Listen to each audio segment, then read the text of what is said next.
Versailles had over 2,000 rooms. Your tiny home might have 4.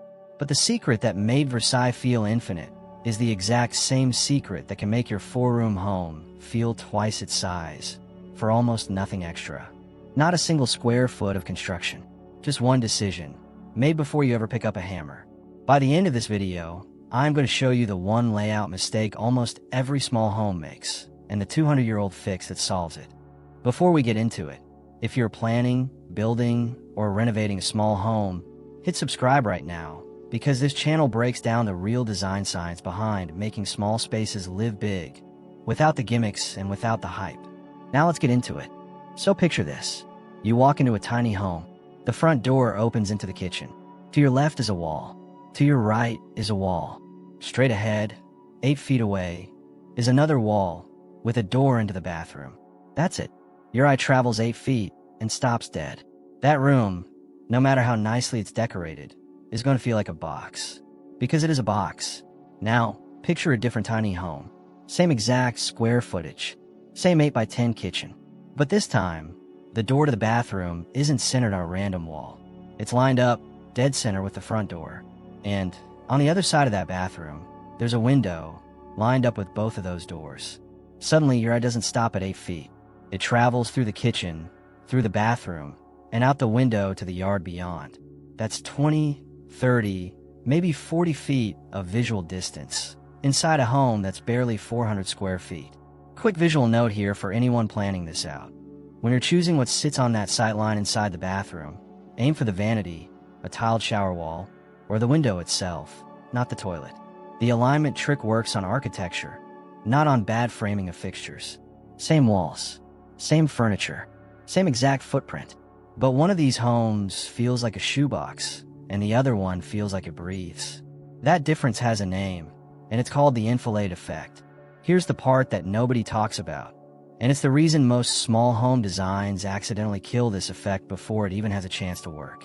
There's one specific measurement, just a few inches, that determines whether an enfilade actually works or completely falls apart.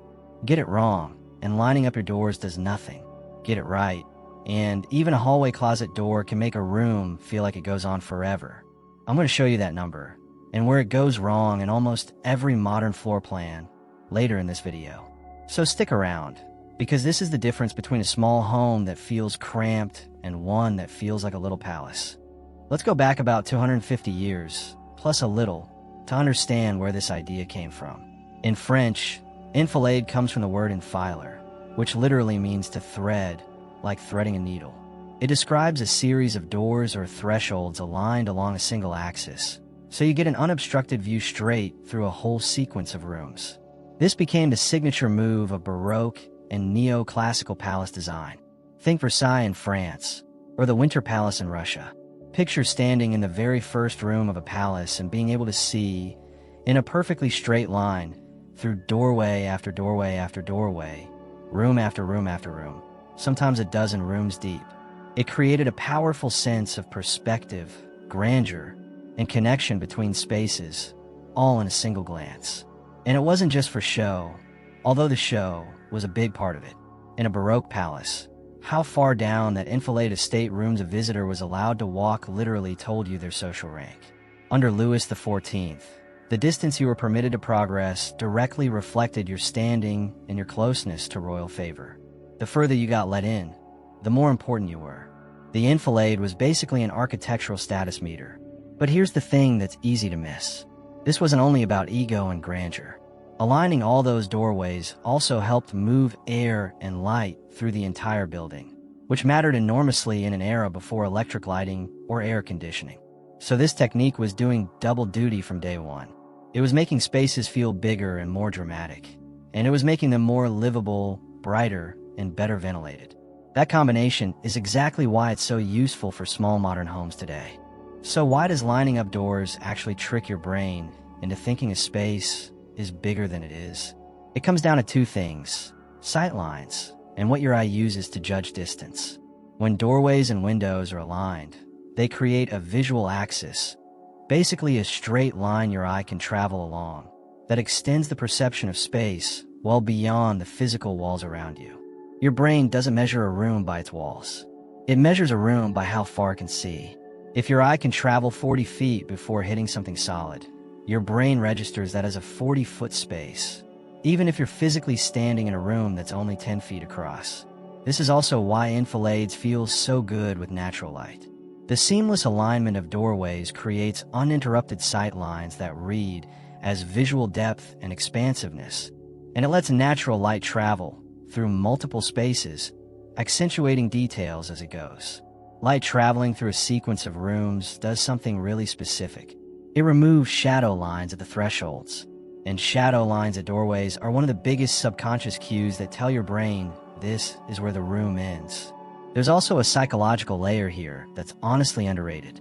As you move through an aligned sequence of rooms, each one reveals itself in succession, creating a sense of anticipation as you progress.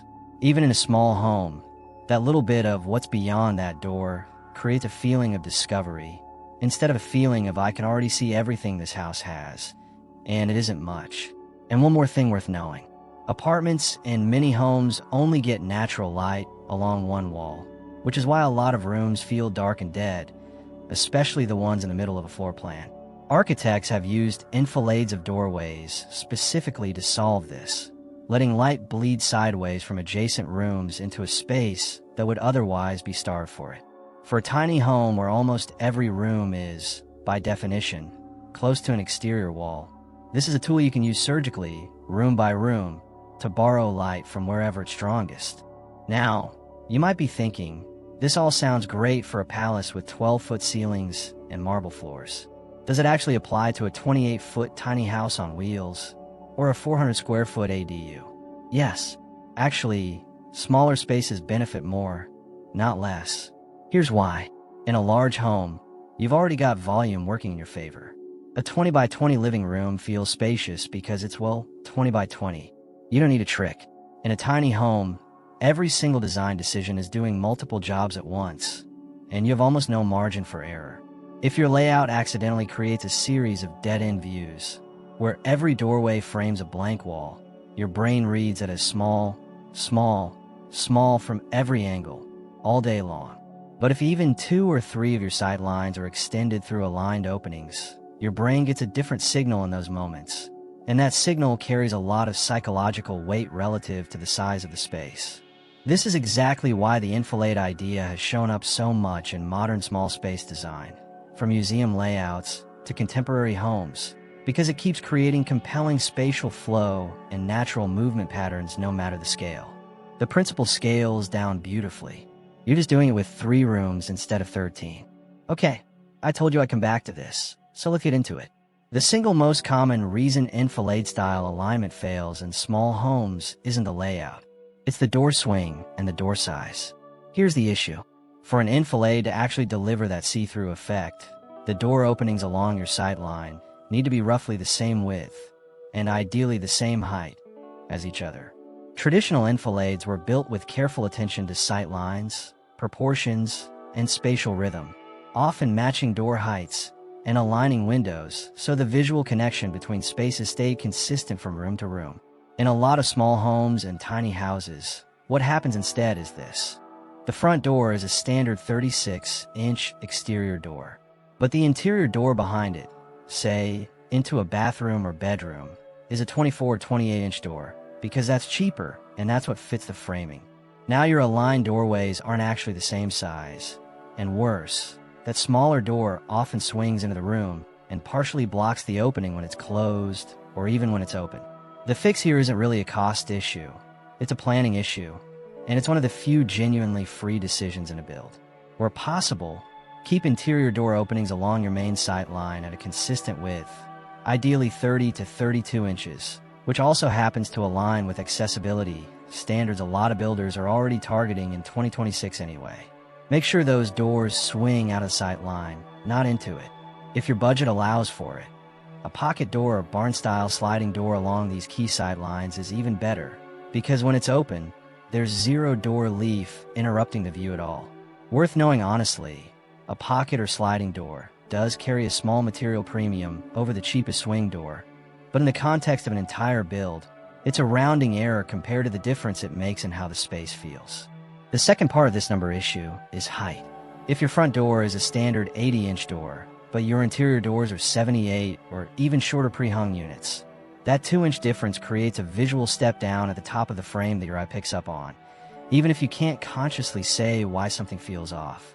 Matching header heights along your sight line, even if it means a slightly custom frame on one door, is one of those small details that has an outsized effect on how finished and expansive a small home feels. So that's the secret. It's not really about doors lining up left to right. It's about doors lining up left to right and being similar in size and swinging the right direction. Get all three, and even a short sight line through 2 rooms can do real work. Let's get practical. You're not building Versailles. You've got a galley kitchen, maybe a bathroom, a sleeping area, and if you're lucky, a small living space. How do you actually apply this? First, identify your longest possible sight line. Stand at your main entry door and look straight ahead. Where does your eye naturally want to go? In most small floor plans, this is the line that runs from the front door through the main living or kitchen area toward the back of the home. Second, look at what's currently at the far end of that line. Is it a window, a wall, a door to another room? If it's a blank wall, that's often your single biggest missed opportunity. Even relocating a window a few feet or swapping a small fixed window for a slightly larger one centered on that axis can dramatically change how the whole home feels, often without changing the structural framing at all. Third, check your interior doors. If your bathroom or bedroom door happens to already be roughly on that same axis, even if it's a few inches off-center, see whether it can be shifted to align. We're often talking about moving a doorway opening by 6 to 12 inches within an existing wall, which on many builds is a relatively minor framing change compared to, say, adding square footage. Fourth, and this part really is free, think about your furniture and your open doors as part of the sight line too.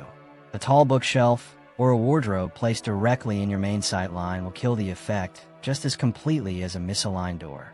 Keep your enfilade axis visually clear, low furniture only, and save your tall pieces for the walls that are off to the side. Fifth, mirrors. In some modern compact homes, designers use mirrored or partially mirrored doors along the sight line to create what almost feels like an illusory, infinite enfilade when the doors are partly open, which is a really clever way to borrow this effect in spaces that are genuinely too small for a real multi-room sequence. For a tiny home, a mirrored sliding door on a closet, placed at the end of your main sight line, can visually double your perceived depth for the cost of a mirror. This isn't theoretical. In a relatively modest apartment on the Upper East Side of Manhattan, designers Torsten Schlarsbeck and Annie Lowe created an enfilade of doorways along the window line specifically so that light could flow from room to room and branch sideways into adjacent spaces.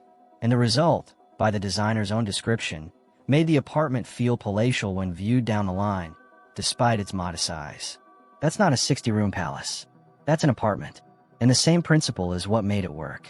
In a compact urban home in Madrid, called Vivienda en Prosperidad, the architecture firm Practica used pairs of mirrored doors across slightly expanded, functional wall cavities to generate what reads as an infinite enfilade when the doors are partially closed. Real function, real storage, blended with that perceptual sense of extended space in a genuinely small dwelling. Again, small footprint, big perceived volume, achieved largely through alignment and reflection, not through adding rooms. And it's not just residential. Enfilade-style layouts have been recognized repeatedly in exhibition and museum design, including award-winning projects at the A Design Award and competition, specifically because of how effectively this arrangement guides people through a space and creates a sense of flow.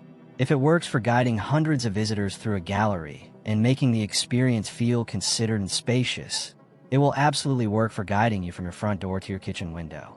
I want to be honest with you about something, because this channel doesn't do hype. The Enfilade Effect is not magic, and it will not turn a 200 square foot tiny house into something that feels like a 2,000 square foot home. What it does is take a space that would otherwise feel like it's full, actual size, or even smaller because of bad sight lines, and make it feel like it's full, actual size, or slightly more. That's it. That's the realistic claim. The mistake people make is going overboard, knocking down load-bearing context they shouldn't, or removing doors entirely for openness in a way that kills privacy and storage, which in a tiny home are both precious. The Enfilade Effect works best as a subtle, almost invisible design decision. If a visitor walks into your home and says, "Wow, this feels so open," and can't immediately tell you why, that's the Enfilade Effect working exactly as intended. If they walk in and the first thing they notice is, "Wow, you have no doors anywhere, you've gone too far," and you've probably also created problems with heat retention, noise, and privacy, which matters a lot in a small home where everyone is close together anyway. So here's the core idea, in one sentence. 250 years ago, palace architects discovered that if you line up your doors and windows along one straight axis, the human eye reads that distance as the size of the room, not the walls. That single visual axis is what extends the perception of space beyond the room's physical boundaries. And it works exactly the same way whether you're talking about a 100-room palace or a 4-room tiny house. For your build or your renovation, this means before you finalize where your doors go, stand at your main entry and trace your sight line. See what's at the end of it. Make sure your door openings along that line are consistent in width and height. Keep that visual corridor free of tall furniture. And if you've got a spot where a real second room isn't possible, consider a mirror door to fake the depth instead. This is one layout decision, made on paper before the walls go up, or a small rearrangement if they're already up. It's quite literally one of the only make your home feel bigger tricks that cost you virtually nothing. If this changed the way you're going to think about your floor plan, do me a favor and hit that like button. It genuinely helps this channel keep making videos like this instead of the recycled tiny home content you see everywhere else. And if you want more real, research-backed design breakdowns like this one, subscribe, because next time we're going to dig into another centuries-old architectural trick that modern small homes are quietly bringing back. Thanks for watching, and I'll see you in the next one.